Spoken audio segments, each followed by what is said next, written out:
think you bring more emotion into it. And when you do that, I think the decision becomes a bit more subjective rather than you being able to make a very objective decision with some of those traits.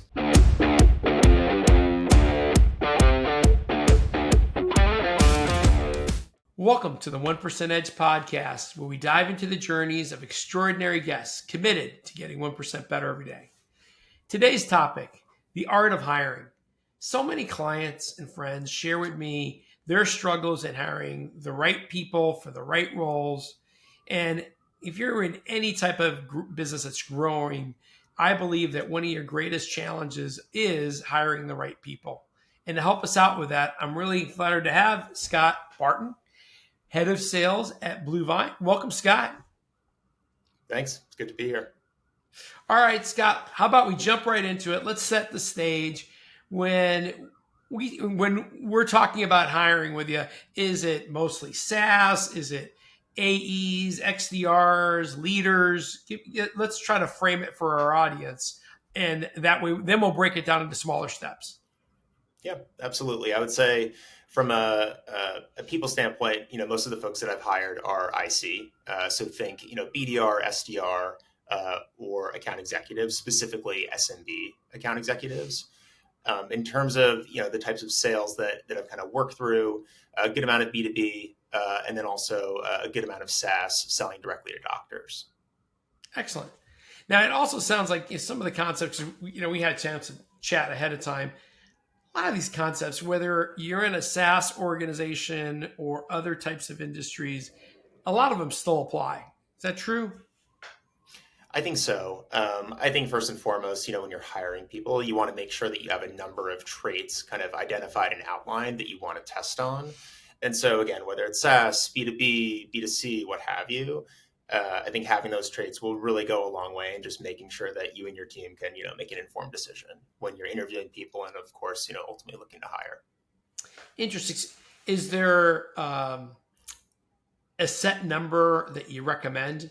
Because the only reason I ask is I was talking to someone once and they're like, we have this outline of what we want, and there's like 33 things that we're looking for in a hire. I mean, how many people actually meet that profile? Do you even have people in your company that meet that profile? So I'm just curious, when you think about traits, which I agree with you, is there, hey, look, magical number you can at least look for? Yeah, it's a good question. I think 33 might be a bit much. The sweet spot's probably within 4 to 8 to give a short answer. I think the most I've seen is 8. The smallest I've seen is around 4 or 5. One way to think about it too is how many people you have in your interview process. And so if you are maybe closer to that 8, or if there's a number of, higher number of traits that you want to evaluate, you could assign a few to each, interviewer and really narrow it down that way and get a read on those traits at an interviewer level. There's also ways in which if you have 3 or 4, right, you could try to get a feel for those 3 or 4 across each stage of the interview process, whether it's, the initial phone screen or, the final presentation or case study. So, yeah, I don't think, even in the companies that I've worked at, I don't think anyone's married to a specific number, but somewhere in the 4 to 8 range feels right. No, I think I agree with you. And I can't remember his name. We had some interviewing training workshop a million years ago that I went through. And one of the biggest things I got out of it, Scott, it kind of goes back to this trait thing, is like identify a set of must-have traits. Like if you run into a candidate that has these traits for this key role in your organization, even if you don't have the role open, you should consider them because, they don't come around that often. Vice versa, if they're must-have traits, don't compromise on them. Don't feel like, well, they got, 3 out of the 8 and, it's been so hard to find someone, so maybe we should just do it anyway. And that advice rang in my head for many years. Yeah, I think it's a good point. I mean, I've seen systems at a company where you kind of rate those traits on 1 to 4, and then you add up the score, and then you have to meet a certain score to hire someone, and that is just a non-negotiable, right? It's a bit extreme. I think I've seen other companies where, you have the traits, you get input from folks interviewed, and then ultimately it's the hiring manager's decision. I think for me, I've always, kind of balanced having a firm opinion on candidates that I'm talking to, but then I also really trust the people that are intentionally a part of that panel process to get their feedback. And so, again, I do think that it comes down to, you as the hiring manager making that decision. But so long as everyone's aligned on the traits, thinking about things the right way, I think you can come to those decisions, pretty Excellent. easily. All right, so let's break down the hiring process like in chunks. And the first chunk I think about is finding these candidates. Today, things ebb and flow, right? The market gets tight. It's sometimes real hard to find candidates. Sometimes the market is more open. Like I hear there's like a 6% unemployment rate for new graduates this year, and there's a plethora of candidates out there. Any advice that you might have in finding the right candidates at the top of the funnel? Yeah, it's certainly something that's evolving. I think there's a couple things to think through. On one hand, I've been fortunate to work with some companies that have just received a ton of interest, either through referrals or just companies that have had really good brand and thus get a ton of applicants.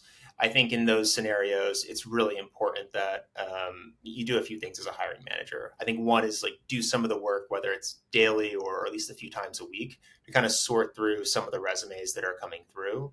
There's certain tools that you can use to try to identify what resumes have certain keywords that might lend a bit better to your sale and kind of the role that you're hiring for, which can be helpful. So that way you're not sorting through, tens or hundreds or thousands of resumes. I think it's also really important to work pretty closely with your internal recruiter and who's owning that role, just to make sure that when it comes to the initial phone screen, or when you're looking through those resumes, or when you're setting up that interview process, that you're really on the same page and kind of knowing what you're looking for. So I think that's super important.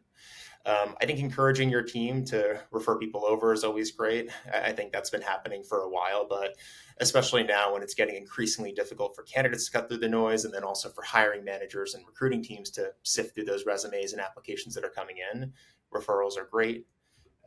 So those are some things that come to mind there. Okay. So let's say we cut through the noise and we get down to a few resumes that we think are, or CVs, whatever we want to call them, are, hey, these are candidates that seemingly fit the criteria. Any tips on testing it out, interviewing these folks in a way that really helps you flush that out? Yeah, totally. I think there's a few things to consider. I think to start, a good first step is always that phone screen by the internal recruiter, which tests for two main things. I think one is strong communication, right? So when that recruiter is calling that candidate, they're trying to make sure that they are a strong communicator. They also want to see if they're excited for the role and why, right? Like, why did you take the time to apply? Why would you be a good fit for this role? And really have strong conviction there. On my side, I try to go a little bit deeper in both just understanding, again, kind of, why they're looking at this role, why they think they'd be a good fit, and pressure testing that a little bit. I also sell the role, and I do that from, a standpoint really around transparency and letting them know, hey, what are we building? What are we looking for? How has the team performed historically? Just to really give them really the ability to make an informed decision as well. You talked about having, a number of folks on the team that interview them and maybe giving them certain traits to kind of dive into and explore. And I like that because, they at least getting perspective from different folks, right? It's not all on just one individual and the recruiter to make that decision. The only thing I would add to it is sometimes it's good, like, hey, at least two people go after the same trait or something like that. So they kind of, try to test it out. But it all depends on how long and complicated you want to make this interviewing process within your organization to really find a good candidate. The question I got for you though is, and I always had I had my tricks for sales reps. Sometimes sales reps are pretty good at selling themselves, but you don't really know till they're in the throes of a sales campaign. So I would make them go through a scenario where they had to sell me something. I'd say, what are you selling these days? Let's just mock it out, like pitch me like you would anyone else for 10, 15 minutes. And let's have a banter with question back and forth just to see how you react. And I get a feel for your style. Any ideas on how you kind of, and I don't even know if that was a good one, but how to put them in situations so you can kind of test them out is like, are they really what you think they are? Yeah, absolutely. I think there's a couple things. I think when you said that, it made me think of just the elevator pitch, right? I think when you're interviewing someone, it's really good to just ask them for an elevator pitch. And like depending on the product, right, they're selling, you could go with, the short elevator ride and really make it short, or have them, elaborate a little bit more and maybe it's a longer elevator ride. But hearing them give their elevator pitch, I think gives you a clear understanding as to, you know, how good is it? How often do they do it? Are they clear and concise, etc.? And then from there, I think role playing is super important. I think people have been doing sales role plays, for quite some time, but given kind of the lay of the land with generative AI and kind of how people are leveraging different tools to, get creative and produce thoughts, I think asking people to, participate in a sales role play where you can do some elevator pitch, some objection handling, give feedback is really, really important. It's less of like a sell me this pen kind of thing and just more so, hey, here's a scenario where you don't need a ton of product knowledge for this business, but you do need some sales acumen and you can give them a chance to showcase that acumen. And more specifically, I like to provide feedback during that session, give them some time to process it, albeit just like a minute or two in a 30-minute role play, and then rerun that role play, right? Whether it's a certain objection or scenario, to give them a chance to show how they can quickly implement some of that feedback in real time. I like it. I know that for our technical people, they would make them do an aspect of a demo, and that was another good way to kind of them to showcase their presentation skills and how they would engage, which I thought was pretty clever. Yeah, no, I think that's good. I've seen a few different versions, right, where some of it has been around like trying to get access. So if you're, an SDR or BDR, and maybe you're trying to get access to, someone who's higher up the chain, or maybe if you're reaching out to business owners and you're trying to get, maybe through that gatekeeper, that staff member, that receptionist, and through that business owner, you can run some different scenarios there where maybe that gatekeeper picks up the phone, right? And you kind of work through that challenge. Then you give them feedback on it. You can run through it again. You could also switch it up and maybe it is the business owner or that decision maker, if you will, that picks up and again, kind of walk through that, that scenario. I think there's also, that's more transactional BDR, SDR. I think if you're, a mid-market or enterprise sales rep, you can take a similar approach, but just maybe switch the context a little, where if you're having them do maybe a bigger presentation to a hypothetical group of people, you can throw certain objections at them or hit pause and say, well, hey, what if this came up? How would you take the conversation? And just get a feel for, how they might think on their feet a little bit. Well, I like it. So, it is sometimes you find the right candidate, you interview them, you really like the individual, and there's this pivot point where you kind of feel like, well, it's a competitive market. There's going to be a lot of folks after this individual. When do you start flipping over to selling them, to trying to get them to fall in love with the culture and the company and want to come here? Do you find yourself doing that at any point in your process?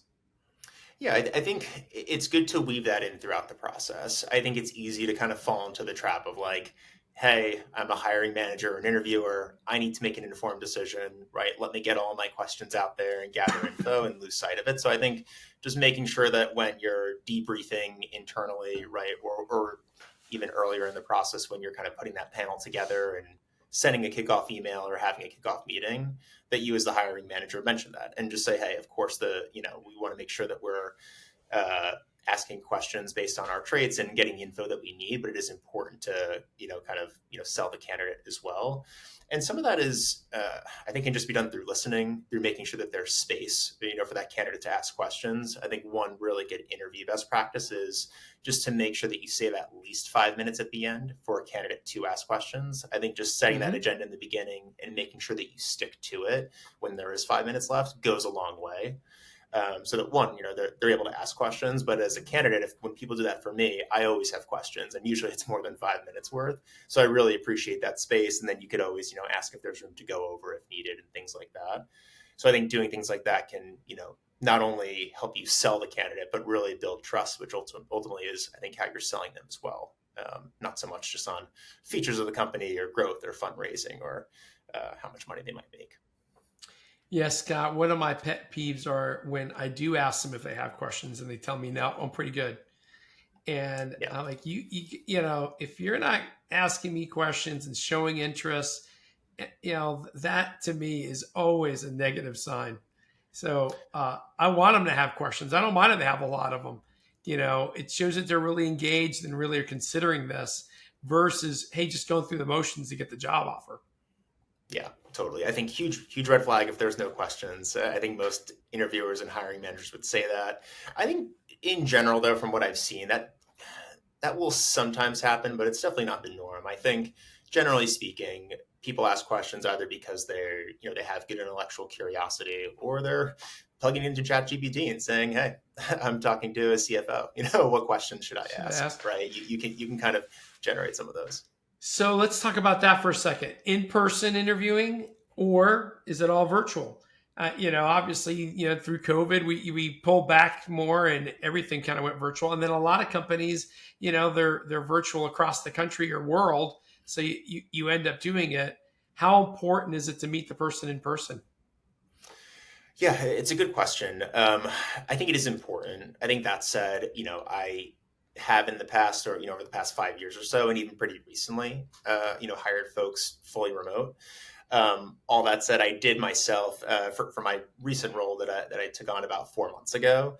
The interview process was initially fully remote, but I wanted to meet people in person, so I requested, "Hey, can I come on site for at least one of these rounds?" And of course, the team was fully okay with that, and I think that went a long way both for them and for me, just in terms of meeting face to face.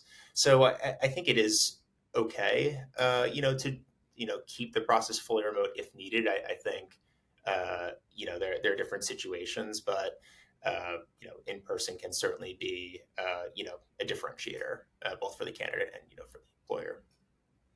Yeah, and I'm not able to do this all the time, but for example, one of the companies I invested in, I get involved in all their leadership interviews, and they're usually remote. But when possible, if I can meet them for coffee, Yeah, and it's because it's also interesting to see how they treat others around them in this environment. So yeah. I just feel you get so much more if you can meet someone face to face and get to know them better. I know it's not always possible because I run into it myself, but I think that's a big plus, especially for key roles. You can just have someone on the team meet them face to face if possible. Yeah, it is crazy that this is even a topic nowadays, right? Where if you think 5 or 6 years ago, in many cases, you were going in person for all the interviews. Like that was just what you did, right? Again, No, we not would for fly every people role, in. right? For everywhere, right? Exactly. And so now there is that optionality, but yeah, it's almost. I think it's good to do. I definitely like the coffee or the lunch, or right, that kind of more casual setting. But you are seeing, how they interact in person, how they treat others, some of those things which are important and can kind of speak to their character. But also too, I think just for anyone listening, right, uh, if the process is fully remote and there's a way in which you can get in person, again, that could be a way that helps you stand out, right? Which just simply showing up, right, could be something that helps get you the role. I agree. I think that's a great point. So you mentioned using AI in this process. How is AI you seen really changing the hiring process? Yeah, for sure. I think overall it's great, but I will say I think it does.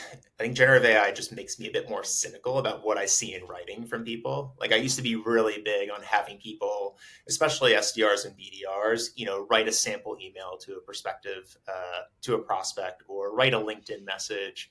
And those things are still important. It's just that.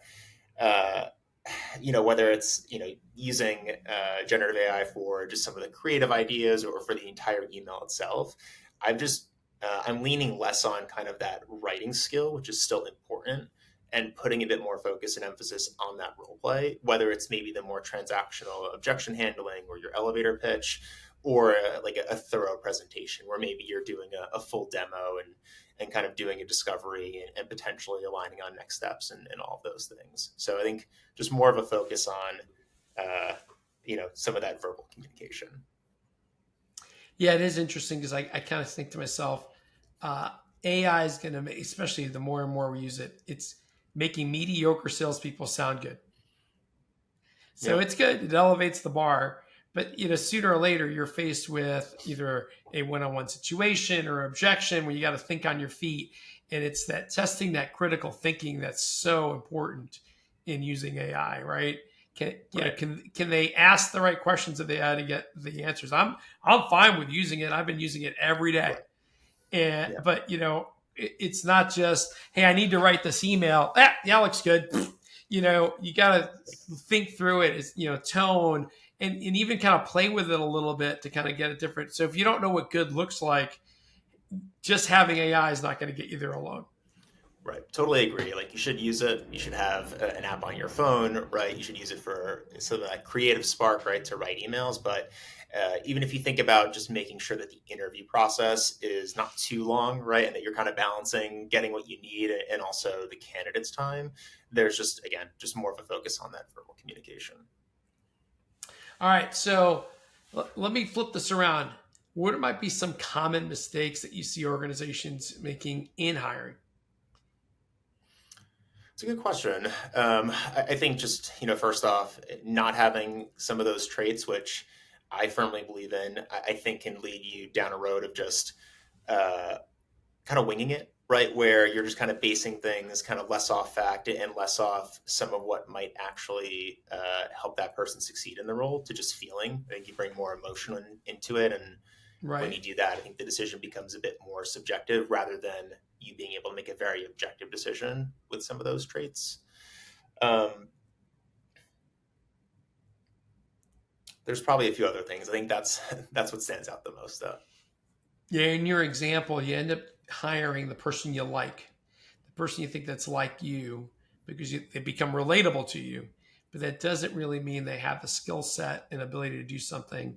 One of the things I used to tell my when I became a manager of managers, I came up with this line. I go, you got to hire people that scare you. And what I mean by it is, this person's so good they could do your job. And I want to have the same mindset with the whole team. It's like either push me up because we're doing so good as a Yeah, team, or push me out because you could probably do my role better than I can. yeah, And it keeps that kind of edge, on everyone to kind of move forward. And that's also kind of part of the mindset of folks that you do hire that want to do that. totally. Yeah, it can almost seem counterintuitive, right? But I think the people that understand what you said and can really apply it get better themselves and can ultimately, like, help the business get better. And if you can prove that you can hire the right people and, take what they're bringing to the company and really just help leverage them, then you're going to get, more responsibility and have a bigger role and be able to create more of an impact too. Yeah, the other thing I used to always think about is like try to hire towards your weaknesses, right? So like if you look at the overall team and you got some areas of weakness where you can't train them up on, hey, can we hire someone that might have that skill set so that we can kind of be more well-rounded as a team and be better able to perform together because you can kind of cross-pollinate across the group. But Yeah. like, kind of going back to your mistake idea, like if I hire a bunch of people I like that are, more like me, the problem is we're going to get a whole bunch of me's that maybe is not the perfect mix. Yeah, I agree. I think that goes back to where, like, if you have five traits or six or eight, there's still going to be like an index, right? And there might be some people who over index, right, against some and then are a bit lower on others. More specifically, right, you might have some sellers on your team that maybe are a bit more decisive, right? And they're able to take action quickly. Maybe they're a bit more persuasive in kind of their tactics. On the flip side, maybe you have some folks that are a bit more thoughtful.